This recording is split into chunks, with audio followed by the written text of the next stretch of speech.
Ya, vamos a empezar el estudio. Un saludo a mis hermanos que estén agregándose al estudio y a los que luego lo vean grabado. Vamos a seguir con el estudio de Romanos. En Romanos capítulo 3, versos del 9 al 20 vamos a estar estudiando ahora. ¿Ya? Y el título de este estudio es la autonomía del hombre, o la declaración de autonomía de parte del hombre. ¿Ya? Ese deseo que tiene el hombre que vemos que empezó en el huerto del Edén. ¿Ya? ¿Quién le dio esta idea de ser autónomo, de querer ser, de querer tener la palabra como autónoma, la palabra del hombre? Serpiente. La serpiente, Satanás. Entonces, Satanás es el inicio o el iniciador de toda esta rebelión contra Dios y el que dio la idea o el concepto de una autonomía aparte de Dios. ¿Ya? Cualquier declaración de alguna palabra del hombre que quiera decir que es autónomo de parte de Dios no tiene más que un origen diabólico. Y lo vamos a demostrar con la Escritura, aunque creo que no es necesario porque ya los cristianos más o menos entienden esto, que es verdad, ¿no? Pero siempre es bueno y necesario que se compruebe con la Escritura para poder llegar a ver lo profundo que es esto. ¿Ya? Entonces, antes de entrar a este texto, nosotros necesitamos hacer algo que el apóstol Pablo hizo con anterioridad. ¿Qué cosa hizo el apóstol Pablo con anterioridad a escribir esto? El apóstol Pablo estudió el Antiguo Testamento. El apóstol Pablo pensaba en los términos del pacto. El apóstol Pablo tenía sus categorías mentales, digamos, de lo que es la justicia, de lo que es bueno, lo que es la verdad, todo eso, lo tenía sujeto a la palabra de Dios. ¿Ya? Cuando decimos hoy en día el Antiguo Testamento, estamos diciendo la palabra actual de Dios. No es que sea antiguo y que quedó obsoleto, no. El que crea tal cosa no es más que un hereje, o en el mejor de los casos no conoce a Dios y está recién, a lo mejor es un recién convertido y tiene muchas dudas. Pero alguien que sea ya, que tenga años y crea tal cosa, es de dudar si en verdad está en Cristo. Es de dudar seriamente. ¿Ya? Entonces el apóstol Pablo pensaba en las categorías bíblicas, ¿ya? En la verdad. Y vamos a hacer un repaso de esas categorías. Aquí vamos a hacer un repaso epistemológico. Esto es, cómo es que entendemos las cosas, cómo es que entendemos la realidad, cómo es que interpretamos la realidad, cuál es la base, ¿ya? ¿Cuál es nuestra base? ¿Cuál es nuestro sustento? Como diría Jesucristo, ¿sobre qué roca estás parado? ¿Sobre la arena o sobre la roca? Porque hay una sola roca. O sea, todo lo demás es arena. Y creo que el Señor fue muy condescendiente con decir que era arena, porque en realidad es vacío. La posición del hombre que está fuera de la roca no está más que en un vacío. Bueno, arena igual es como que se lo traga y desaparece, ¿ya? Pero es un vacío. Vamos a ver entonces, ¿qué es según la palabra de Dios? Esto quiere decir, ¿qué es según la verdad? ¿Qué es según la realidad? La única realidad. Todo lo demás es mentira. Voy a poner en silencio el celular, si no va a sonar de nuevo. ¿Cuál es la definición de sabiduría? ¿Ya? La definición de sabiduría, según la palabra de Dios, según la verdad, la vamos a encontrar, por ejemplo, en Proverbios capítulo 1, verso 7. Libro de Proverbios capítulo 1. Recordemos, estamos haciendo un resumen epistemológico de cómo conocemos lo que, digamos, o cómo interpretamos o cómo conocemos la verdad acerca de lo que es la sabiduría y la justicia. Proverbios 1, 7. Que lo tenga, lo leo, por favor. Dice, el principio de la sabiduría es el temor de Jehová. Los insensatos desprecian la sabiduría y la enseñanza. Exactamente. Fíjense cómo el mismo libro de Proverbios ahonda un poco más en el capítulo 9, versículo 10. Capítulo 9, verso 10 dice,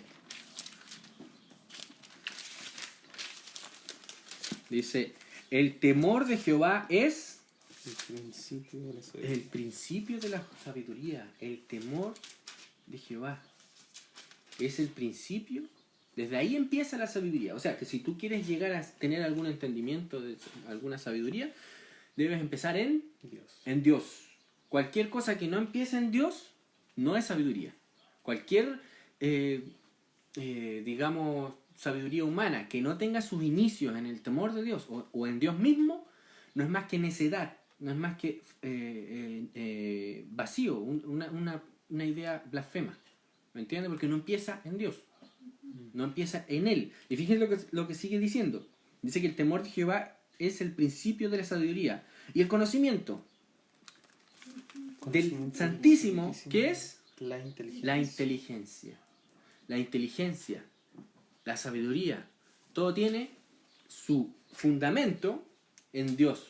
Así que si nosotros vamos a hacer alguna... bueno, de hecho no podríamos hacer ninguna teoría de epistemología, sino que tendríamos que tomar la teoría epistemológica que está en las Escrituras y esa desarrollarla. Si nosotros vamos a hablar de epistemología, solo vamos a hablar desde el comienzo de las Escrituras y solo en las Escrituras. Nada más. Todo lo demás es mentira, es necedad. Todo lo que dijo Aristóteles no es más que necedad. En algunos, como yo lo he explicado en algunos estudios acerca de lo que es el conocimiento, como que se traslapan algunas veces lo que dice Aristóteles, porque Aristóteles, al fin y al cabo, cuando él escribía, cuando él pensaba en el terreno de Dios. ¿Entiendes? El único terreno común que teníamos con Aristóteles, o que tenemos con Aristóteles, o los paganos, o cualquier pagano que escriba que no crea en Dios, el único terreno común que tenemos es que él está en la realidad de Dios. Y por tanto tiene que pensar, desarrollar su pensamiento en los términos de la realidad de Dios. Y por tanto, en alguna medida, van a ir a trastocarse las verdades de Dios, de la palabra, con lo que dicen estos hombres. Sin embargo, eso no quiere decir que ellos tengan conocimiento alguno. Ya yo demostré en un estudio que tuvimos hace unos meses, de que todo lo que no se diga fundamentado en la palabra de Dios y que nazca desde la palabra de Dios, eso no es más que ignorancia. Como diría Bantil, alguien que estudia una flor y la puede describir, en realidad no va a saber nada acerca de la flor. Porque esto ya estamos hablando de otros niveles. ¿Ya? Hoy en día se ha hecho la idea del conocimiento se ha hecho muy práctico. O sea, es como digamos, conocer de manera práctica. Si yo no puedo comprobarlo, no. Yo no puedo comprobarlo de manera práctica, no es verdad. Pero no, la justificación epistemológica tiene que ir más allá, porque estamos hablando de ideas, no meramente de realidades físicas. Yo como justifico que esto es así, tengo que estar basado en una idea anterior que interprete eso, ¿entienden? Y luego, si mi idea anterior con la cual yo interpreto, o mi teoría con la que yo interpreto las cosas, por ejemplo, esto es vidrio, si yo no tengo una teoría que interprete para qué sirve esto, yo no puedo interpretar nada. Necesito una teoría previa. ¿Ya? Yo ya la tengo, la tenemos todos. Sabemos que esto es un vaso y sabemos que sirve para servir agua y tomar. ¿Entiendes? Pero alguien que no hubiese estado en esas categorías, que venga de manera externa, alguien que nunca ha conocido el vaso y lo ve, le va a costar interpretar para qué sirve esto. ¿Entiendes? Supongamos, por decirlo de alguna manera, un extraterrestre que venga a interpretar esto y diga, ¿y eso qué es? ¿Entiendes? O supongamos que nosotros nos encontramos con una civilización anterior que no se ha estudiado nunca antes, se había visto, y vemos algunos artefactos y nos preguntamos, ¿para qué servían estas cosas? Porque no tenemos una teoría para interpretar eso. ¿Me entiendes? Sin embargo, para toda esa civilización, ver eso era obvio lo que era. ¿Me entiendes? Entonces, lo mismo para los conceptos que nosotros vamos a estudiar ahora, que son lo que es justicia, lo que es verdad, lo que es ley. ¿Me entiendes? Si no tenemos una teoría que interprete la teoría correcta, que es la de las Escrituras, vamos a llegar al relativismo humanista, de que la ley simplemente es la voluntad del hombre, la palabra del hombre. Entonces vamos viendo que Proverbios capítulo 9, versículo 10 dice que el temor de Jehová es el principio de la sabiduría. Ahí se inicia la sabiduría. Por tanto, ¿tú quieres conocer a alguien sabio? Tienes que empezar en Dios. Ahora, nosotros como el reino, los que pertenecemos al reino de Dios, tenemos esta definición. Pero los que pertenecen a otro reino, por ejemplo, yo antes pertenecía a otro reino, para mí los sabios no eran los cristianos que empezaban en Dios. Para mí ellos eran necios. Aquí vamos a ver la antítesis que hay. Sino que quienes empezaban con mi Dios, que era el que yo tenía antes, que era yo mismo o era el hombre mismo, mi Dios, esos eran sabios. ¿Entiendes? Y a ellos yo seguía. ¿Comprenden? Hay una completa antítesis. Por tanto, yo no puedo mezclar y decir, vamos a rescatar lo mejor de aquí para unir con lo mejor de allá y tratar de sacar lo mejor de ambas cosas y hacer algo mucho mejor. Eso es lo que siempre han tratado de hacer algunos cristianos, y que, por supuesto, nunca han prosperado. Nunca. Es como los que justifican el Estado, por ejemplo. Los cristianos mismos que están justificando el Estado. Claro, los cristianos que justifican el Estado no son más que, digamos, voy a tratar de poner lo mejor posible, ¿no? Porque yo me iba a ir más... Pero lo que están tratando de hacer es tratar de justificar ideas paganas con el cristianismo, bautizarlas, ¿me entiendes? Vamos a bautizar la idea del Estado como, digamos, legislador, del Estado como ejecutivo, del Estado como juez. Vamos a bautizarlo y vamos a hacerlo cristiano. Y de ahí lo adornamos, lo vestimos, pero por dentro está podrido. ¿Por qué? Porque su fundamento no está en la palabra de Dios, no está en el temor de Dios. Veamos, por ejemplo, Job capítulo 28, verso 28. Job capítulo 28, verso 28. Digamos que esto suena, mira, yo lo estoy viendo desde el lado del pagano o del que no cree, del no creyente. Esto suena como ridículo, esto suena como fanatismo, estos son fanáticos, ¿me entienden? Pero desde el lado del cristiano también tiene que ser que ellos son ridículos, ellos son fanáticos del humanismo, ¿me entiendes? Hay una antítesis, Sí. ¿ya? Lo que sí no estamos llamados los cristianos es a buscar la lucha con armas. No, nuestra lucha es de ideas, es del evangelio, del espíritu. No vamos a ir con la violencia, como lo harían sí los paganos que justifican la violencia o algunas otras religiones como el Islam, por ejemplo. No, ¿quién tiene Job capítulo 28, verso 28? Yo tengo Dice, y dijo al hombre, he aquí que el temor del Señor es la sabiduría, y el apartarse del mal, la inteligencia. La inteligencia, sabiduría, inteligencia.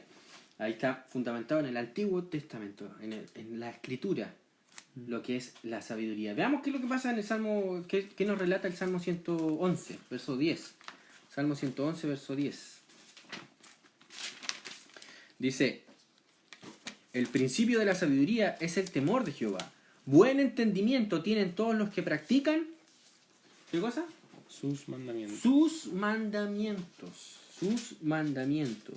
Su loor permanece para siempre, o su gloria permanece para siempre, porque recordemos que nosotros somos aquellos que buscan gloria, vida eterna, ¿verdad? Sí. ¿Recuerdan que lo estudiamos, sí, que el apóstol Pablo lo dice? Que nosotros somos los que buscamos inmortalidad, sí, buscamos gloria y vida eterna. Bueno, los que tienen eso son los que se humillan ante Dios, reconocen que su palabra es la única palabra autónoma, la única que tiene autoridad. Ellos son los únicos que tienen la gloria en la tierra. Pero es una gloria muy distinta en naturaleza a la gloria que definen los hombres. Porque, ¿cuál es la imagen que uno ve del hombre que está lleno de gloria? Ese hombre que se para y que mira a todos por encima y menosprecia a todos. ¿Cuál es la gloria del que está en el reino de Dios? El servir a Cristo, el ser un servidor. Esa es su gloria, y se gloria en eso. ¿Cuál es la gloria del pagano? El ser señor de todos. Y pisotear, mientras más pueda, mejor. Más gloria tiene. ¿Entiendes? Mientras más súbditos tenga para mandar y que obedezcan, más gloria tiene. ¿Cuál es la gloria del cristiano? Mientras más sirva, mientras a más personas sirva, en el nombre de Cristo, sometido a Cristo, más gloria tiene. ¿Entiendes? Es como al revés, ¿sí o no? Es al revés. Nada que ver con el mundo. Por tanto, no podemos mezclar los conceptos que nos va a entregar el mundo. Eclesiastés capítulo 12, versículo 13. ¿Cuál es el discurso de un filósofo cristiano? Aquel que pueda hacer ciencia y buscar, digamos, ahondar en la ciencia de la realidad aquí, de nuestro mundo. ¿Cuál es el final de ese discurso? El final de ese... digamos, de esa búsqueda y de esa enseñanza de la ciencia, ¿en qué debe concluir? ¿Hacia qué debe ir? ¿Hacia dónde debe llevarnos? El temor a Dios. Eclesiastés capítulo 12, verso 13. Dice, estaba en Cantares, me pasé. Estaba en Cantares. Temer a Dios y guardar su mandamiento. Dice, el fin, el objetivo, la meta. Ya, no es que con eso termina, sino que la meta de todo el discurso oído es este: teme a Dios y guarda sus mandamientos, porque esto es el todo del hombre. De esto depende todo del hombre. El hombre entero depende de esto. ¿Y qué hacen los insensatos? Según las mismas escrituras. ¿Qué hacen los insensatos? Proverbios capítulo 1, versículo 22. Insensatos, los que no tienen sensatez, los que son necios, los que son simples incluso también. Recordamos, estamos ahora haciendo, ¿qué es lo que estamos haciendo? Empezando a tratar de pensar en las categorías bíblicas. ¿Ya? En estas categorías estamos tratando de pensar. ¿Quién lo puede leer? Proverbios capítulo 1, versos 22, con voz alta. 22. Dice: ¿Hasta cuándo, oh simples, amaréis la simpleza? Y los burladores desearán el burlar, y los insensatos aborrecerán la ciencia. Fíjense que en el tiempo actual, bueno, y creo que siempre ha sido así, cuando la gente empieza a tratar de encontrar más, ahondar más en la realidad, en la verdad, en lo que es verdadero, en lo que está pasando en nuestra realidad, ¿qué es lo que hace el típico, la reacción de la mayoría? Es que te estás yendo muy profundo, ¿para qué tanto? Si no es necesario. ¿Entiendes? Como que, si lo importante es que tengamos hogar, familia, comida y estamos listos. ¿Entiendes? Y no se probleman más de eso. Bueno, esos son los insensatos. Aquellos que viven el presente y no quieren pensar acerca de lo que es la vida, lo que es el futuro, hacia dónde vamos, de dónde venimos. Yo vivo la vida, como carpe diem, es vivir en la hora, ¿ya? Eso es lo importante, el viajar, el conocer, el sentir buenas sensaciones, todo. Vive ahora, ¿ya? Hay muchas maneras de decirlo, ¿ya? Vive la vida como si este fuese tu último día, o así un montón de dichos que suenan profundo y como que bonito, pero eso la Biblia lo dice. ¿Qué dice? ¿Cómo los califica? Como insensatos, como necios, como aquellos que no quieren ir, no quieren tener problemas, digamos, no quieren hacerse problemas. Proverbios 18, Proverbios capítulo 18. Estamos viendo solamente el Antiguo Testamento, porque vamos a ver que el Nuevo Testamento habla de esto. Habla de esto mismo. ¿Por qué? Porque el Nuevo Testamento tiene un fundamento en el Antiguo Testamento. ¿Y por qué? Porque es la palabra de Dios. Una, independiente, absoluta, verdadera, eterna. Dijimos Proverbios 18:2. Dice: no toma placer el necio en la inteligencia, en buscar, en entender, en ir más allá. No le da flojera. es como el flojo que no quiere levantarse. Bueno, este es el flojo que no quiere pensar, que no quiere ahondar, no quiere entender. De eso estamos llenos. Porque es mucho más fácil hacer un trabajo manual o mecánico que pensar. Es muchísimo más fácil. Por eso es que hay más oferta de trabajadores en la construcción que científicos o que ingenieros. Hay mucha más oferta de gente que ofrece trabajo mecánico que gente que ofrece trabajo, digamos, de entender, de buscar, de pensar. Nuestra naturaleza como que preferimos lo mecánico antes de pensar. Es más cansador pensar que trabajar. Bueno, eso también se da en lo espiritual. Lo espiritual es mucho más fácil dejar estar que trabajar o pensar de qué está pasando, en qué estamos, cuál es mi vida, qué sentido tiene mi vida. No toma placer el necio en la inteligencia, sino en que su corazón se descubra. ¿Qué quiere decir que su corazón se descubra? ¿Qué podríamos creer con esto? Que quiere vivir la vida y que yo soy así y que, es que a mí me gusta así y anda como toda una loca. A mí se me viene en la imagen muchas personas que conozco, no voy a decir los nombres, pero personas que quieren, que muestran su vida porque quieren el todo ahora, ¿entiendes? Todo ahora. No tienen sensatez, no tienen cuidado, se descubren a sí mismas y su corazón se muestra a todos, ¿entiendes? Sus intenciones, lo quieren ahora y quieren ser felices en su vida. ¿Cómo se halla entonces la pregunta? ¿Cómo se halla el entendimiento? Nuevamente, aquí estamos haciendo un repaso. Todas estas cosas, como cristianos, la mayoría lo sabemos, lo entendemos, pero es necesario hacer un repaso. ¿Cómo es que se halla el entendimiento entonces? ¿Cómo es que el ser humano puede hallar el entendimiento correcto de la verdad? ¿Cómo? Es la pregunta. ¿Y cuál es su fuente? del entendimiento, de la inteligencia, de la sabiduría. ¿Cuál es su fuente? Vamos a Deuteronomio capítulo 4, versículo 6. Deuteronomio capítulo 4, verso 6. Vamos a la ley.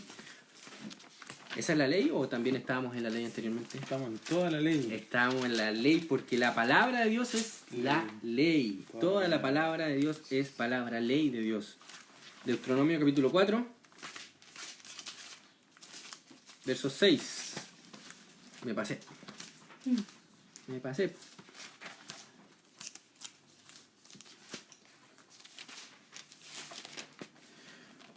4, verso 6, dice así. Aquí Moisés le está ordenando al pueblo que guarde ¿qué cosa? Los mandamientos, la ley, la palabra de Dios. Guardadlos pues y ponerlos por obra. Guarden pues y pongan por obra esta ley, porque esta es vuestra sabiduría. ¿Cuál era la sabiduría del pueblo de Dios? ¿De los hijos del reino? La ley de Dios. ¿Cuál era su fuente? La ley de Dios. Pues esta es vuestra sabiduría y vuestra inteligencia. Fíjense, la ley de Dios nos da no solamente el temor de Dios, sino que también nos da el conocimiento de Dios. Porque hemos aprendido, como vimos en Proverbios, que la sabiduría es el temor de Dios y el conocimiento de Jehová es la inteligencia. Por tanto, el guardar es la promesa, el guardar la ley, el ponerla por obra, va a ser nuestra fuente de sabiduría y nuestra fuente de inteligencia ante los ojos de los pueblos, los cuales oirán todos estos estatutos. Fíjense la promesa, oirán todos estos estatutos y dirán, ciertamente pueblo sabio y entendido, nación grande es esta. ¿Qué ha pasado con los cristianos que hoy en día, en vez de decir esto, que la gente que está afuera, que no es cristiana, en vez de decir, oye, nación grande, sabia es esta? ¿Por qué no están diciendo eso? Porque no. Esta es la excusa. No, es que el mundo nos aborrece. No, es que el mundo siempre va a vituperar al pueblo de Dios. No, es que el mundo siempre va a odiarnos. Esa es una excusa barata. Es la excusa del necio. Es la excusa del fatuo. Es la excusa del simple. Porque la promesa de Dios se mantiene firme. ¿Aquellos van a odiar el cristianismo? Sí. ¿Aquellos van a odiar a Cristo? Sí. Pero nunca van a poder negar la sabiduría del pueblo de Dios que pone por obra la ley de Dios. Nunca lo van a poder negar. Es más, van a tener que copiarlos. Y eso es lo que ha pasado en la historia. La civilización que hoy tenemos es gracias al cristianismo. Y son los humanistas que han tenido que copiarle a los cristianos que pusieron por obra la ley de Dios para poder tener algo. Es una copia barata. Lo que tenemos, por ejemplo, en los estados, son una copia barata de lo que es un orden bíblico. Barata y mala.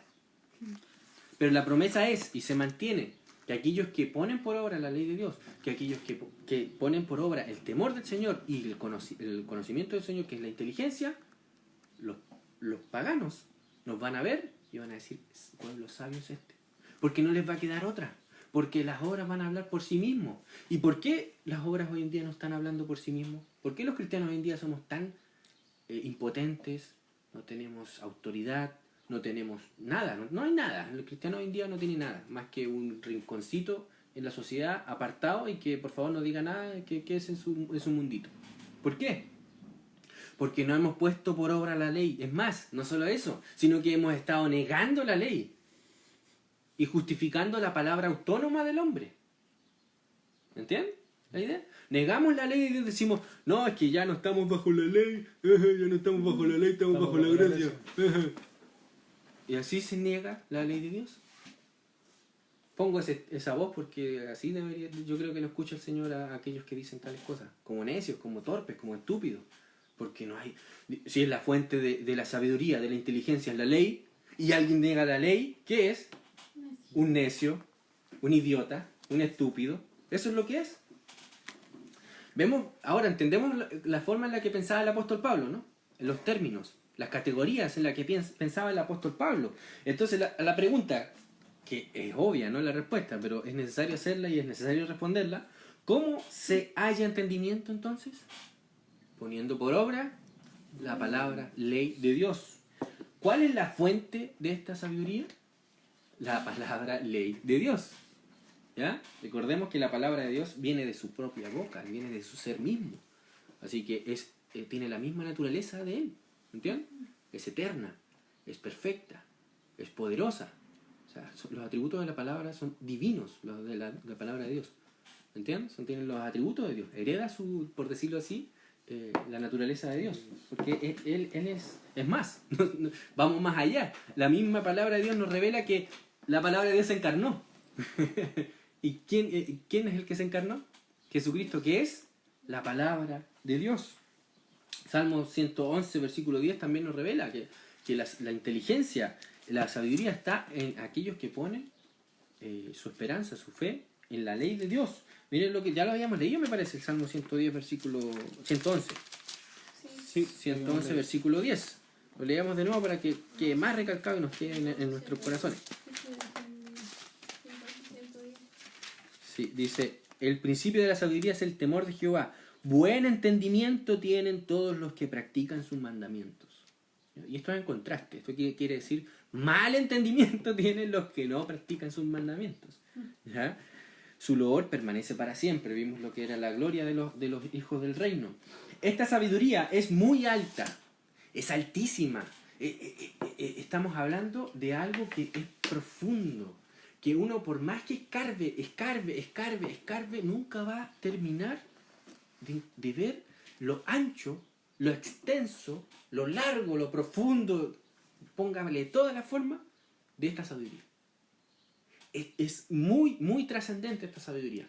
Pero al mismo tiempo, porque aquí está el error de la mayoría de la historia del cristianismo, que han hecho énfasis en esto, de que la sabiduría es muy alta, va muy allá y que casi que trasciende la realidad que tenemos hoy material y que esa sabiduría ya no tiene conexión con el mundo.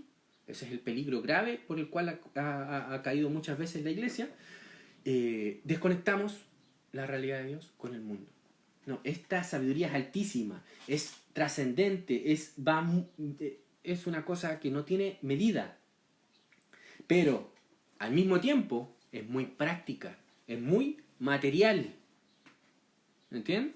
Es práctica, es material. Veamos lo que dice rápido Santiago capítulo 3. Fíjense. Santiago capítulo 3 está hablando de la misma sabiduría, de la misma inteligencia, de la misma justicia, de la misma ley que habla la Escritura. Santiago capítulo 3.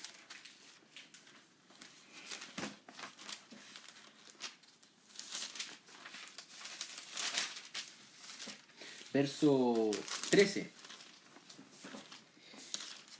13 hasta el 18. Vamos a hacer un pequeñito estudio de este texto, porque es necesario, es muy necesario.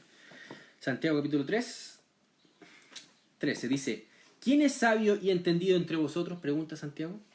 ¿Ustedes creen que Santiago, el hermano de Cristo, guiado por el Espíritu de Dios, siervo de Cristo, va a pensar en otros términos distintos a lo que hemos estado hablando? No, por tanto, de manera inmediata le vamos a achacar, por decirlo así, todo esto que hemos estado estudiando a las intenciones de Santiago al escribir esto. Él está pensando de esta manera, y punto. ¿Ya? No lo ponemos en duda, porque así es, porque él está siendo guiado por el Espíritu de Dios. Dice, muestra por la buena conducta sus obras en sabia mansedumbre. O sea que esa sabiduría, que viene de lo alto, que es trascendente, ¿cómo se materializa? Ya lo dije. Se materializa, se pone práctico, se ve visual de manera práctica acá, ahora, en el hoy y en el entonces. Pero si tenéis celos amargos y contención en vuestro corazón, no os jactéis ni mintáis contra la verdad, porque vuestra sabiduría no es la sabiduría de Dios, sino que es la sabiduría humana que busca vanagloria, que busca imponerse por encima de los demás. Recuerden, la forma de la gloria de los hombres sin Cristo es el querer dominar por encima de los hombres. La gloria del cristiano, del Hijo del Reino, es el servir a todos los hombres. Es contrario. Por tanto, Santiago dice, si tú no muestras los frutos de esta sabiduría, entonces tú no eres sabio según Dios. Tú eres necio según el mundo. Pero si tenéis celos amargos y contención en vuestro corazón, no os jactéis ni mintáis contra la verdad, porque esta sabiduría no es la que desciende de lo alto, ¿ven? ¿Cuál es la fuente de la sabiduría de aquellos que se vanaglorian y que buscan gloria para sí, y que contienden y que pelean para tener un nombre y qué? No desciende de lo alto. Fíjense, no desciende de lo alto, sino que es terrenal, animal, diabólica. ¿Se fijan? ¿Que hay un contraste? Estaba hablando todo lo que yo he venido hablando, ¿me lo inventé, me lo acabo de inventar? ¿O es la escritura la que está haciendo la antítesis? La antítesis dice animal, diabólica. Su fuente es de Satanás, del enemigo, porque diablo significa enemigo.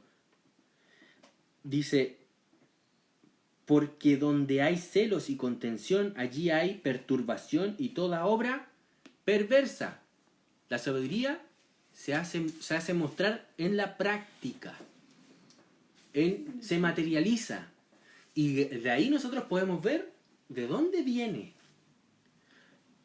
la sabiduría de Dios, o la sabiduría según las Escrituras, o la sabiduría según el Espíritu, tiene un sello muy particular, único, que trae paz, que trae justicia, que trae verdad. Eso no trae ninguna otra sabiduría. Es el sello distintivo de la sabiduría de Dios, que trae paz, que trae verdad, que trae justicia. Ese es el sello distintivo de la sabiduría de Dios. Ninguna otra sabiduría trae paz, porque la paz que quiera poner otra sabiduría no es paz, sino es enemistad con Dios. Y por tanto ahí no hay paz, no hay paz. Pero la sabiduría que es de lo alto es primeramente pura, pura como Dios es puro, porque la fuente de esa sabiduría es Dios. Después, pacífica, trae paz, pero la paz en los términos de Dios, no la paz así, oye, no se peleen, porque no se peleen, ¿para qué se van a pelear? Oye, no peleen, no, es la paz según Dios. Dice después, pacífica, amable, en los términos de la ley de Dios, el amor al prójimo. Amar al prójimo, amable, benigna, no busca vanagloria, no busca provecho propio, no busca aprovecharse, sino que es benigna, llena de misericordia, paciencia, longanimidad. ¿Ante quiénes? Ante los que son necios, ante los que son duros de corazón, duros de entendimiento. Llena de misericordia y de buenos frutos, se materializa, lleva a cabo en la historia, en el aquí y ahora, buenos frutos. Y los buenos frutos, ¿alguien los puede catalogar como malos frutos? ¿Aún los impíos pueden catalogar como algo malo, que sea bueno? ¿Podrán catalogarlo como algo malo? ¿No será muy descarado? Claro, puede llegar alguno a ser terriblemente descarado, pero cuando vea la sabiduría de los cristianos llevando a cabo y teniendo buenos frutos, no tendrán otra más que reconocerlo. Y muchos paganos teóricos han reconocido esto. De hecho, uno de los que más me gusta leer, que es Murray Rothbard, un libertario, que era ateo, él ya falleció, era ateo, reconocía que el cristianismo es el único que ha traído algo bueno a la civilización. Siendo ateo, reconoce esto, reconoce. Hayek también lo reconocía, un filósofo economista. Reconocía que el cristianismo es el que ha traído lo bueno y decía de manera práctica, neciamente, que nos conviene que esté el cristianismo. Eso lo decía neciamente, pero él reconociendo que el cristianismo traía buenos frutos, la sabiduría cristiana. Sigue diciendo, sin incertidumbre ni hipocresía. No hay incertidumbre, hay verdad. Verdad absoluta, porque la sabiduría descansa en la roca, que es Cristo, en la palabra de Dios, por tanto es absoluta, es sin incertidumbre, esto es verdad y punto. ¿Ya? Y también nos dice que no es con hipocresía, porque es humilde aquel que sostiene esa sabiduría, porque sabe, se conoce a sí mismo, como vamos a ver ahora, que es un corrupto, que es un caído, y que la sabiduría, si es que llegamos a tenerla, no es gracias a nosotros, No, sino que es gracias a Dios, gracias a Cristo. Y el fruto de justicia, dice, se siembra en paz para aquellos que hacen la paz. Pero la paz en los términos de Dios, en los términos de la justicia de Dios. ¿Ya? ¿Queda claro entonces que pensar en estos términos es fundamental para poder entender las escrituras? ¿Por qué? Porque todo, absolutamente todo, y cuando digo todo, es todo, y nuevamente todo, ha sido hecho por Dios. Y cuando digo que todo ha sido hecho por Dios, no estamos hablando meramente por las cosas materiales, como por ejemplo la creación, el universo, las estrellas, no, sino que Dios ha creado tanto lo espiritual como lo material. Y cuando hablamos de espiritual, estamos hablando también de conceptos. Y nosotros los seres humanos necesitamos pensar en conceptos, en términos o en categorías, como lo que es justicia, lo que es bueno, lo que es malo. Todo eso lo creó Dios y lo puso como una especie de programa en nuestro ser. ¿Ya? Y nosotros tenemos que pensar en esos términos. Si no pensamos en esos términos, no vamos a llegar a ningún lado. Necesitamos pensar en los términos de lo justo, en juzgar, en ver, en hacer contraste. Todo eso, todas esas ideas han sido creadas por Dios, han sido hechas por Dios. Como lo declara el Evangelio. El Evangelio de Juan, capítulo 1, versículo 3. Ese es un texto que todos nos deberíamos saber de memoria. Y el que no, reprobaba. Juan capítulo 1. Juan capítulo 1, verso 3. El verbo era con Dios y el verbo era Dios. En Casi, el principio casi. con Dios, Casi. todas las cosas por medio de él fueron hechas. Eso mismo. ¿Ya? Juan capítulo 1, verso 3 dice, todas las cosas por él fueron hechas. Y sin él Nada de lo que se ha hecho ha sido hecho. ¿Ya? Entonces claramente aquí la escritura está declarando que nada de lo que existe, nada de lo que existe, a ver, ¿cómo se los hago entender? Que todo lo que existe, mejor dicho, lo voy a decir positivamente, que todo lo que existe, todo ha sido hecho por Dios. Y nada no ha sido hecho por Dios. ¿Me entiendes? ¿Comprenden? Sí. La justicia, la verdad, son conceptos creados por Dios. Y los conceptos son dados por Dios, definidos por Dios, definidos por Él. Él es el que crea el concepto, por decirlo así, y le pone el contenido. Digamos como para poder entenderlo. ¿Ya? El ser humano, ¿qué es lo que quiere hacer? Quiere agarrar ese concepto y quiere sacarle el contenido, así como sacarle lo de adentro y meterle sus ideas. Y eso llega a ser blasfemia. Todo ha sido hecho por Dios, incluso las categorías o conceptos de justicia, de ley, de verdad, de amor, de lo que es bueno, de lo que es malo. Todo eso. Los únicos conceptos y posibilidades que pueden existir son los que han sido dados por Dios. Son los únicos conceptos que pueden existir, las únicas categorías, las únicas posibilidades.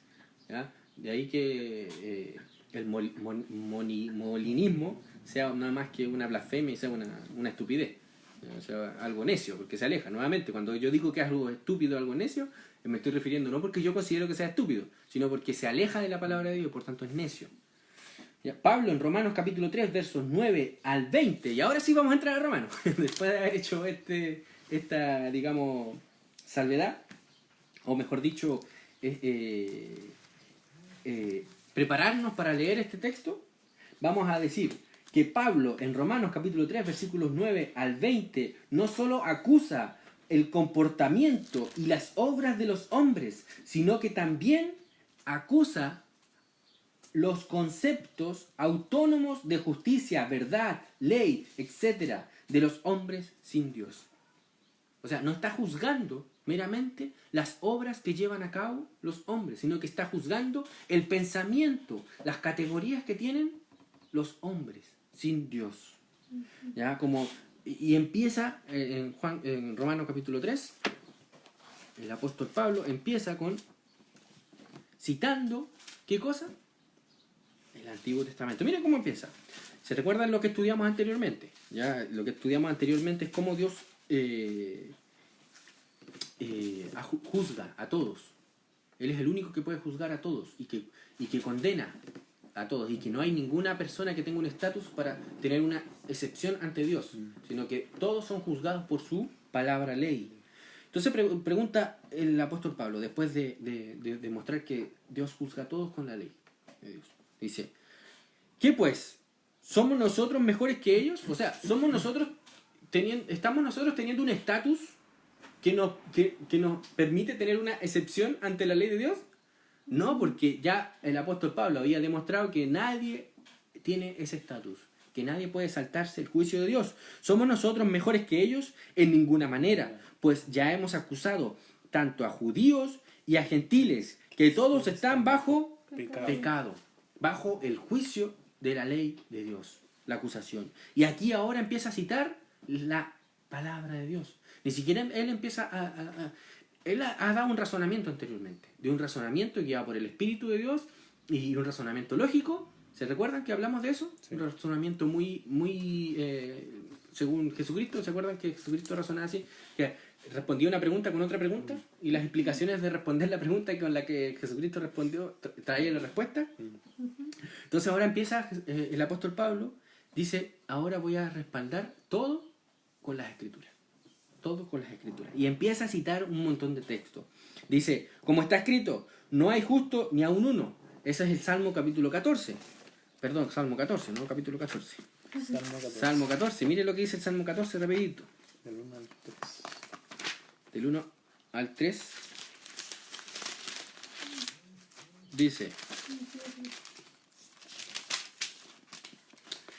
Dice el necio en su corazón, no hay Dios. Dice el necio en su corazón, no hay Dios. Se han corrompido, hacen obras abominables. No hay quien haga el bien. Jehová miró desde los cielos. Fíjense que Dios está haciendo una evaluación desde arriba, desde su trono. Va a juzgar. Dice, miró desde los cielos sobre los hijos de los hombres para ver si había algún entendido que buscara a Dios. Porque recordemos, el entendimiento, la inteligencia está en el conocimiento de Dios. Nada más, nada más. Todos los demás son necios, son torpes. Todos se desviaron, a una se han corrompido. No hay quien haga lo bueno, no hay ni siquiera uno. Suena muy parecido a lo que está diciendo Pablo acá. ¿Por qué? Porque Pablo está citando la palabra de Dios. No hay justo ni aun uno, no hay quien entienda, no hay quien busque a Dios. Es lo mismo que decir, no hay ningún sabio. Son todos necios, no hay ningún inteligente. Son todos torpes. Todos, y lo están encerrando a todos. Todos. Todos se desviaron, a una se hicieron inútiles. Inútiles. O sea, el lenguaje que está hablando aquí es tremendo. Fíjense que en el tiempo del apóstol Pablo, en el tiempo de los apóstoles, ver un ateo es muy difícil, ateo, digamos, teórico.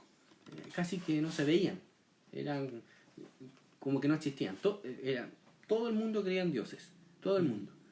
Pero existían los ateos practicantes. O sea, perdón, los ateos prácticos. Aquellos que decían que Dios existe, como por ejemplo los fariseos. Los fariseos eran ateos prácticos. Teóricamente eran teístas. Pero en la práctica, ¿qué es lo que eran?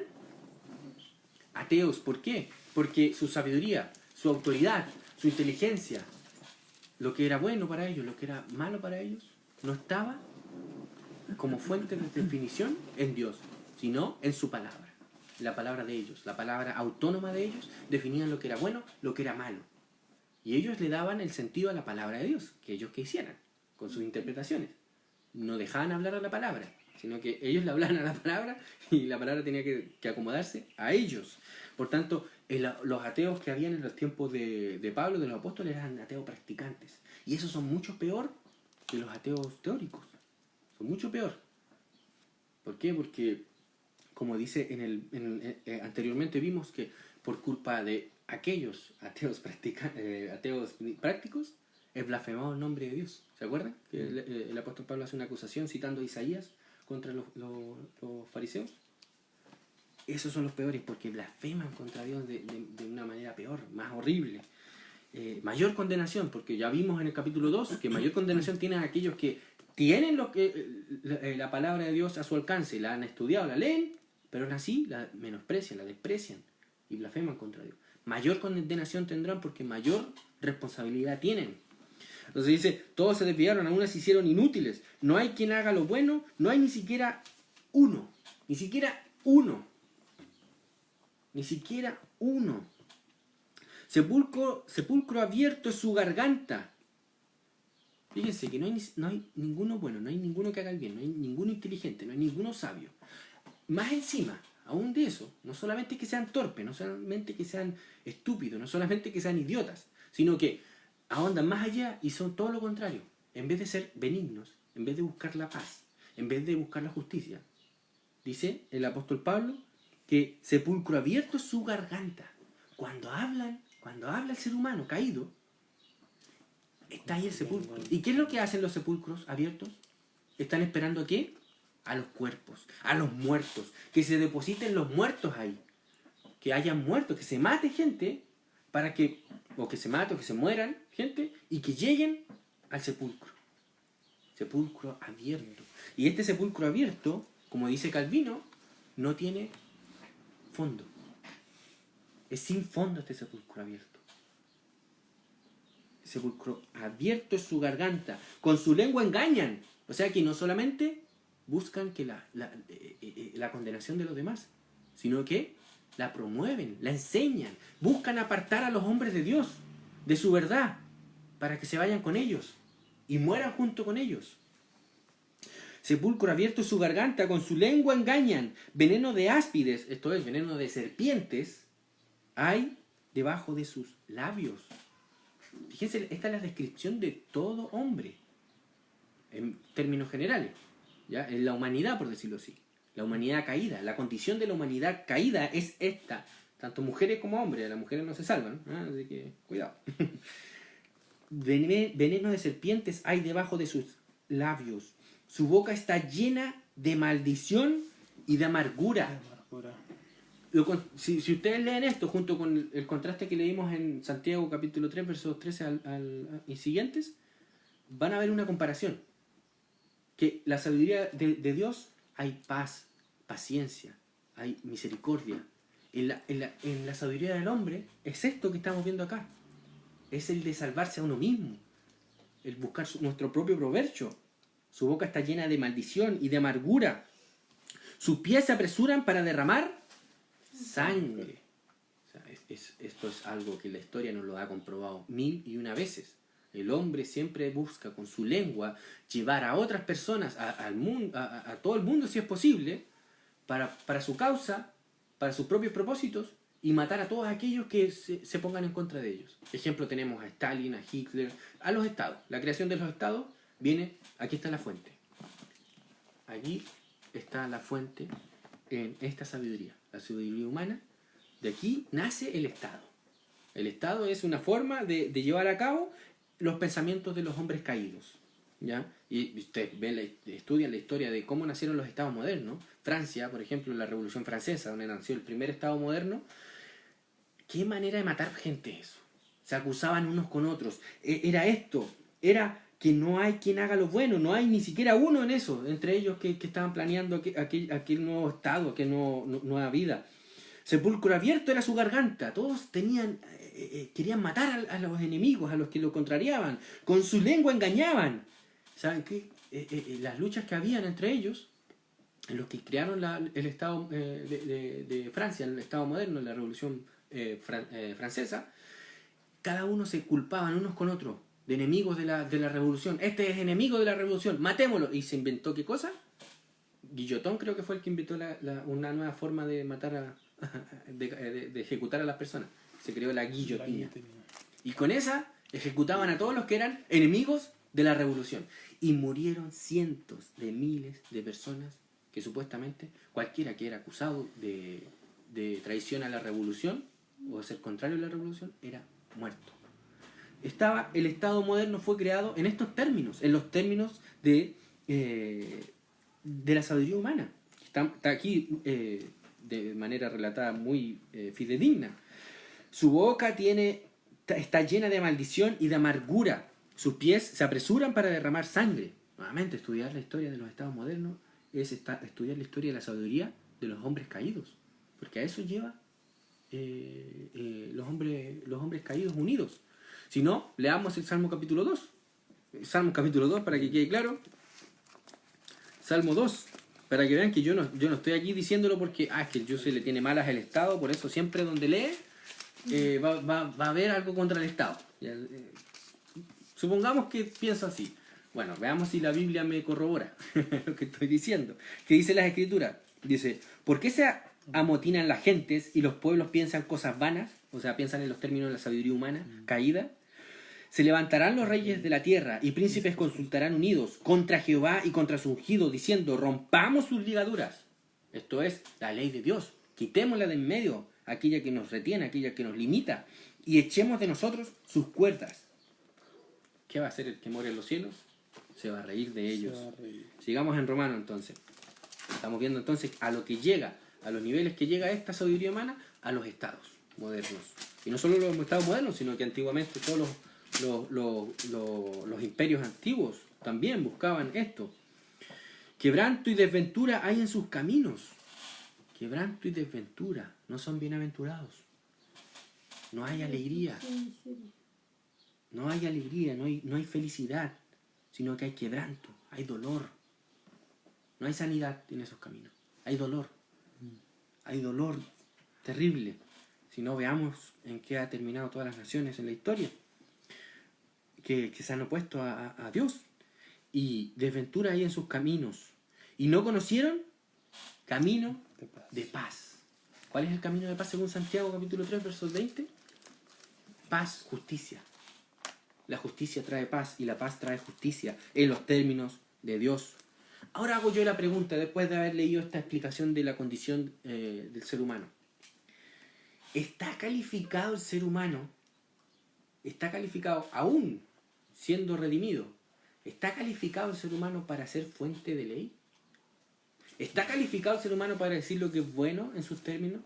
¿Está calificado el ser humano para poder decir que esto es justo, esto es injusto? No, no está calificado. Entonces, ¿por qué los cristianos están defendiendo los órdenes modernos en los cuales se establece un senado, en los que un grupito de seres humanos, un pequeño grupito de seres humanos, deciden lo que es la ley, deciden lo que es bueno, deciden lo que es justo, deciden lo que es injusto? ¿Entienden? Porque yo insisto en esto, ¿por qué? Porque a esto se lleva en la práctica. El haber negado la sabiduría de Dios, el haber negado el conocimiento del Altísimo, ¿a qué llegamos? A lo que tenemos hoy en día. A que nos gobiernen, a que nos legislen hombres caídos, hombres que están llenos de veneno en sus bocas. Sepulcro abierto. Hombres que buscan la muerte. Hombres que su evangelio es el evangelio de la muerte. El evangelio de todos estos hombres que se sientan en el Senado a legislar es el evangelio de la muerte. Porque es su sabiduría. Ellos sostienen esta sabiduría, la sabiduría de la muerte. Aquí está relatada la sabiduría de la muerte. El apóstol Pablo la relata muy fidedignamente. Dice, no hay temor de Dios delante de sus ojos. O sea, no son sabios, no tienen sabiduría, son necios.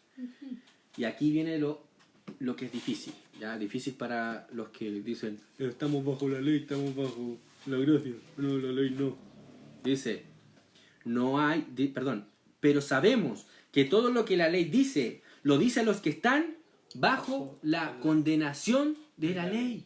Bajo, o mejor dicho, los que están reos de la ley. Porque están acusados de haberla quebrantado. Para que toda boca se cierre y todo el mundo quede bajo el juicio de Dios. ¿Qué escena nos está poniendo aquí el apóstol Pablo? Nos está poniendo la escena de un tribunal.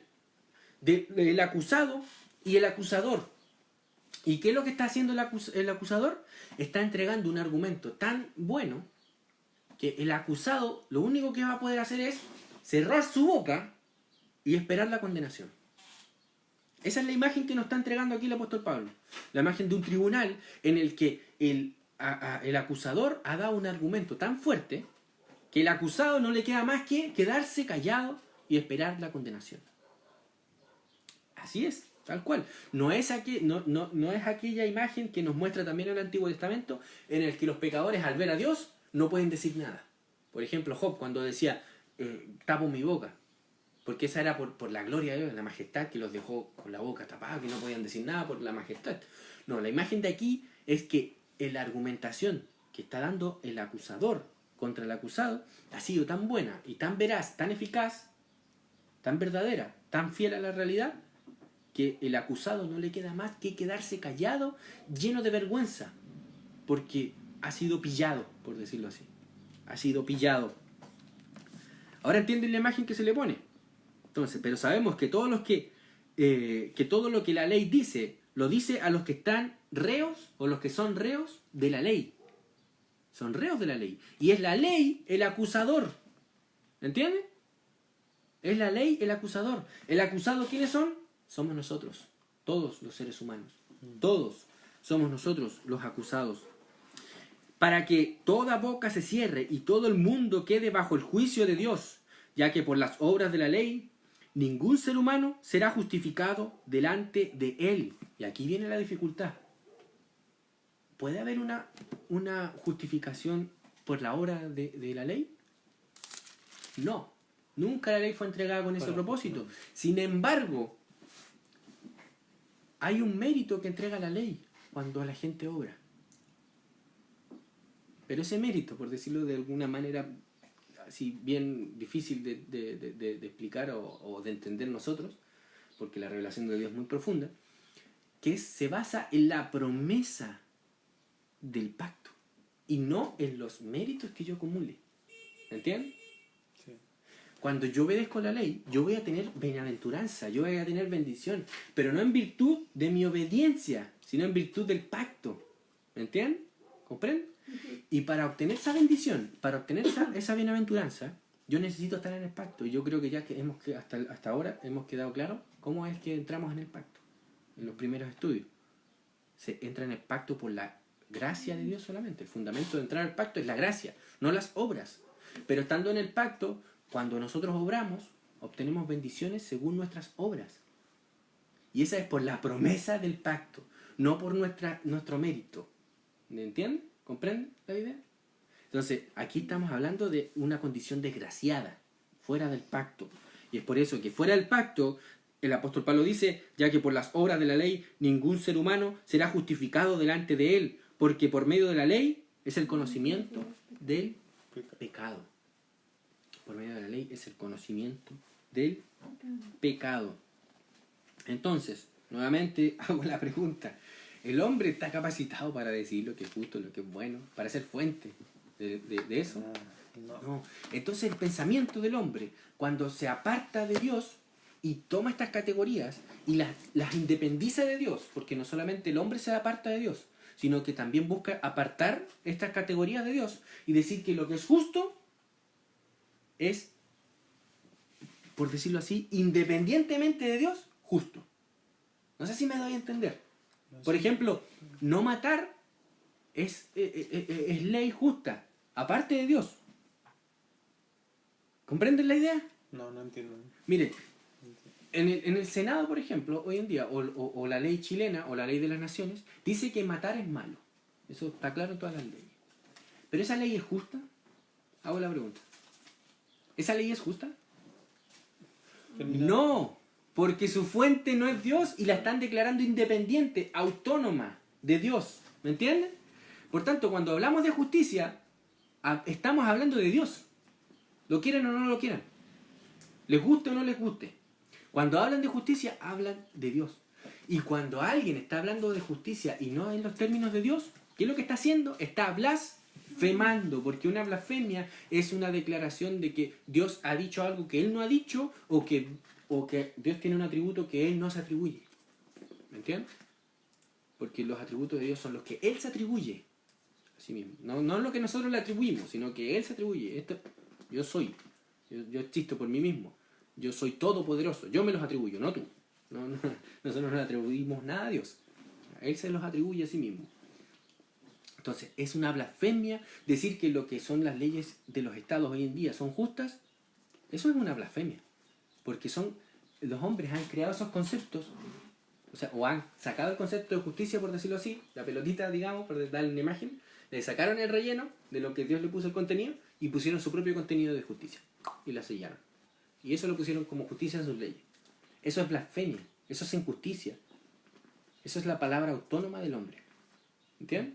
Entonces el hombre no solamente se apartó de Dios, sino que los conceptos se los llevó le sacó su contenido y los plasmó según su propia idea. ¿Ya?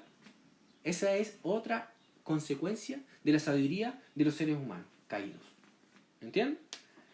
El hombre del reino de Dios. ¿Qué declaramos? Mateo capítulo 4, versículo 4. Mateo 4, versículo 4.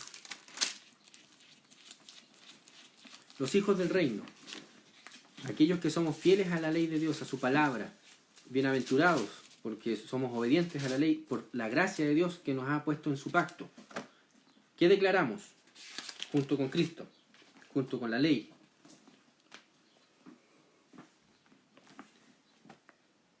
Escrito está, no solo de pan vivirá el hombre, sino de toda palabra que sale de la boca de Dios. De esa vivimos. Y por tanto, no solamente vivimos de pan, sino que vivimos de la palabra de Dios. Y si hablamos de la justicia, hablamos de la verdad, hablamos de lo que es bueno, hablamos de lo que es justo, dependemos de Dios en eso.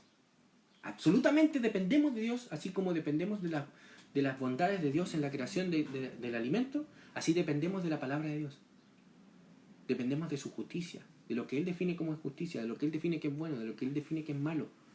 ¿Entienden? Debemos tratar de pensar y todos los días decir, Señor, ayúdame a pensar en estas categorías, ayúdame a que en mi pensamiento yo sea dependiente de ti. En la forma de cómo yo interpreto el mundo, ayúdame a que yo dependa de ti. Ayúdame a que yo sea voy a poner una imagen un poco chocante, pero ayúdame a que yo sea un parásito de ti, Señor. Que yo me alimente de ti enteramente. ¿Me entienden? Que yo no coma de otro lado, sino de tu palabra, de ella. Ayúdame a ser un completo dependiente. Yo no tengo ni un brillo, yo no sirvo para nada, pero si yo me sostengo de tu palabra, me alimento de ella, yo puedo llegar a ser bienaventurado, porque tu misma palabra me lo promete. No porque yo veo desde lejos y digo, ay, me puede servir. No, porque tu palabra me lo promete. Así es, esa es la imagen de alguien completamente dependiente. Por eso es que a Jesucristo le gustó dar la historia de Lázaro y el rico. ¿Se acuerdan? O la historia del publicano y el fariseo. Era gente dependiente, totalmente dependiente, que sabían, humillados, se humillan. Los que eran pobres en espíritu, bienaventurados son. Así deberíamos ser nosotros. ¿Me entienden? Pobres en espíritu con respecto a Dios. No con respecto a los hombres, porque a los hombres no nos vamos a humillar y no nos vamos a esperar que ellos nos digan lo que es bueno y lo que es justo. No. A ellos no los vamos a tolerar cuando nos quieran imponer sus definiciones de lo que es bueno, lo que es justo y lo que es malo. Y terminamos entonces leyendo Tito 3. Tito 3, y yo busco Eclesiastés capítulo 7, verso 29.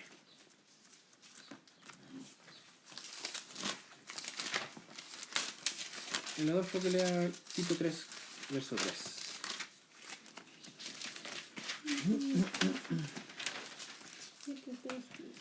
Tito 3.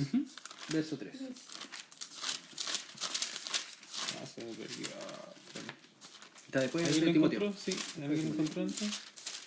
Ah, quita. Tito 3:3.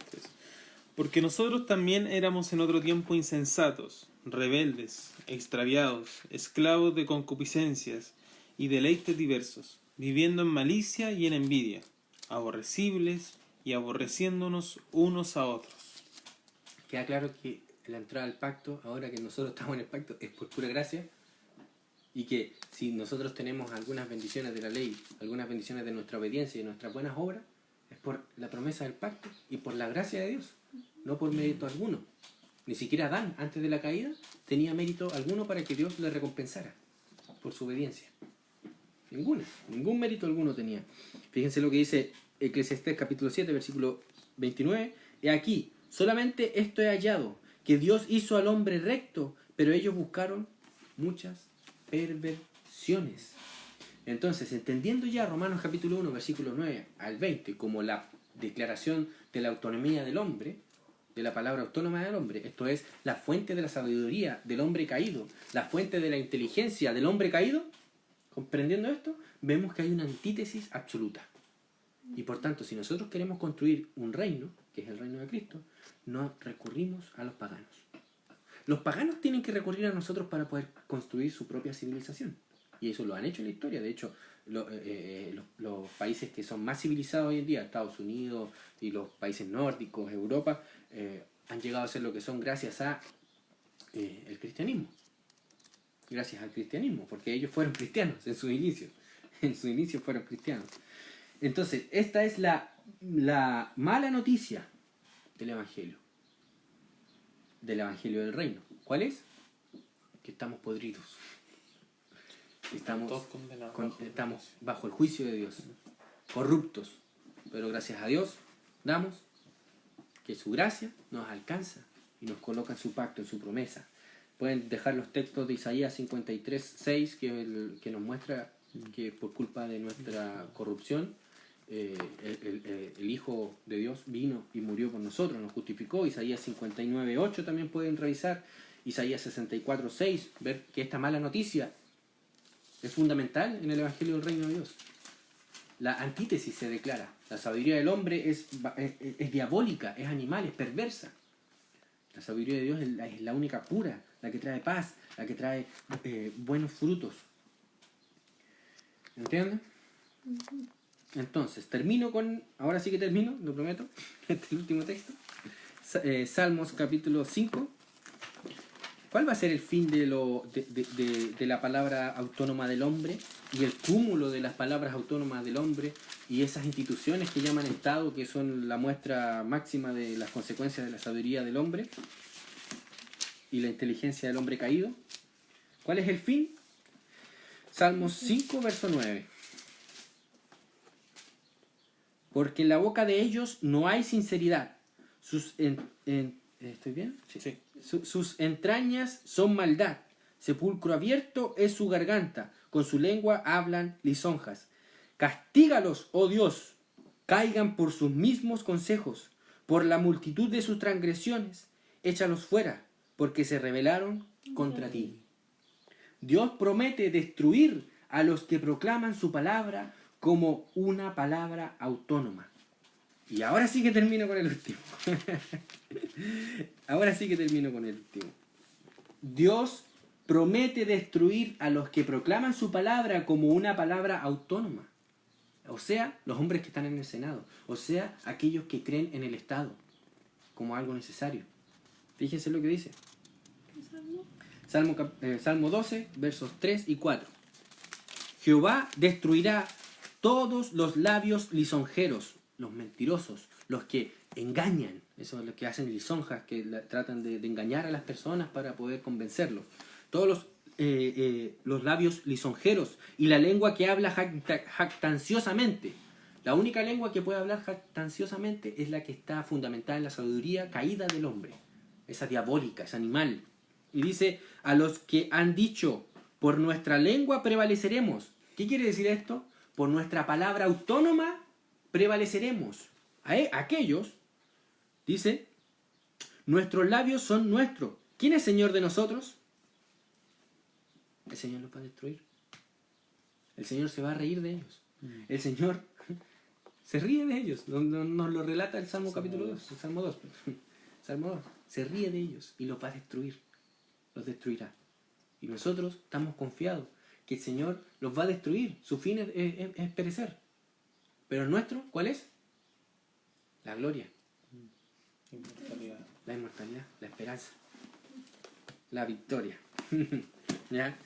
Mis hermanos, Dios les bendiga. Espero que les haya sido bendición el estudio. Y continuamos la semana que viene con la mejor parte de este capítulo, ¿ya? Los siguientes versículos. Un abrazo, bendiciones.